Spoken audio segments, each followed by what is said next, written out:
Today, let's think about how we can decrease worry by adding the Apan into the Apan, as we read on some time ago from the Patanjali Yoga Sutras.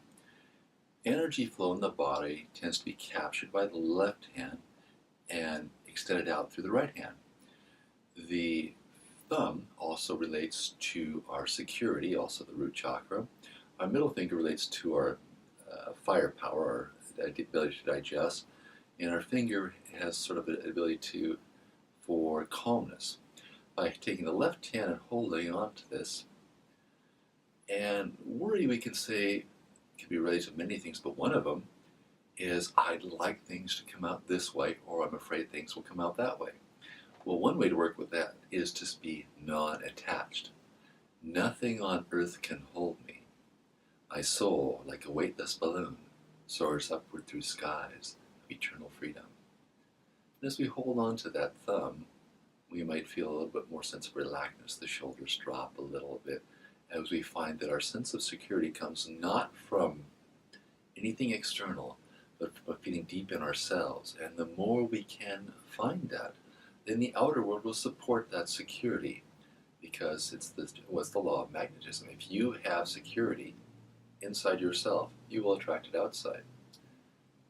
What does that mean in real life? Well, you might feel secure in the middle of a war zone, an epidemic, a crisis in the family, or a birthday party, or rafting, or skiing, or scuba diving, or snorkeling, or sleeping on the beach. It will all be the same. You'll be secure. You'll feel that security. As that thumb gets relaxed, let's go to the middle finger, holding onto that middle finger. And you might find there's little sore spots, and you can kind of work those just a little bit gently. Or if you prefer, you can really just kind of give it a good grip and squeeze it.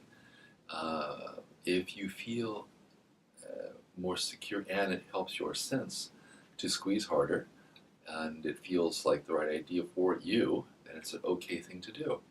Is it a good idea for everyone? It's all individual. What we're looking for, though, is a sort of a sense of relaxation in the rest of the body, and possibly measuring of the cerebral spinal pulse coming to the surface. This is sort of a subtle thing. It's about 1/10 of the rate of our heart rate, and when it appears in the body, a pulse goes from the top of the head to the bottom of the head, because our entire spinal column and brain are encased in this big balloon, and when we are getting more blood pulsing into it, there will be a pulse that corresponds up and down that the whole balloon. When we're more relaxed, more blood's going to the brain. When we're less relaxed, less blood's going to the brain and more to the muscles. And this is the way we're made, and I've talked about it in other cases. It's the difference between fight and flight and rest and repair.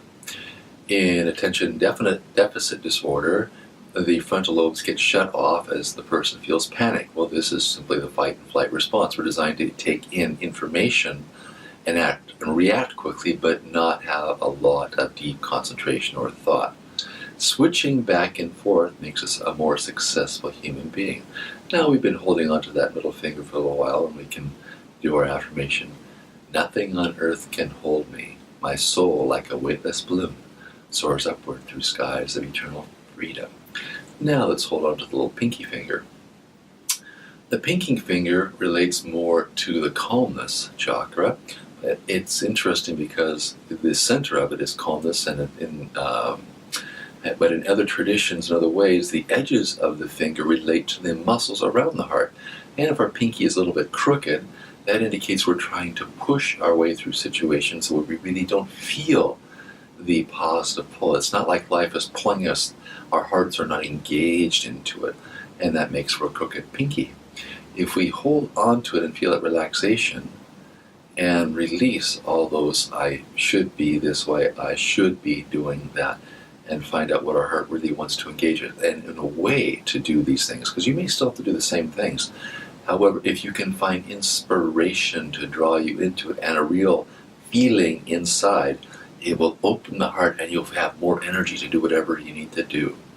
Here again, non-attachment may be one of the big keys. Nothing on earth can hold me. My soul, like a weightless balloon, soars upward through skies of eternal freedom.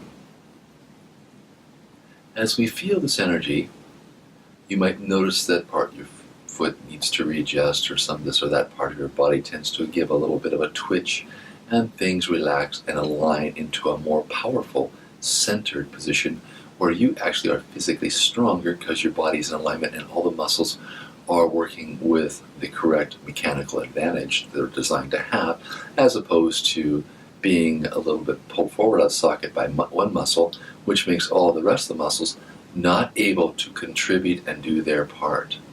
And this is what typically happens when we worry. We get pulled off to one side, and then everybody else has to struggle to get us back. Enjoy your day, and hopefully this little tip on reducing worry in your life is useful for you. Pain-free strength and flexibility is your birthright. Claim it.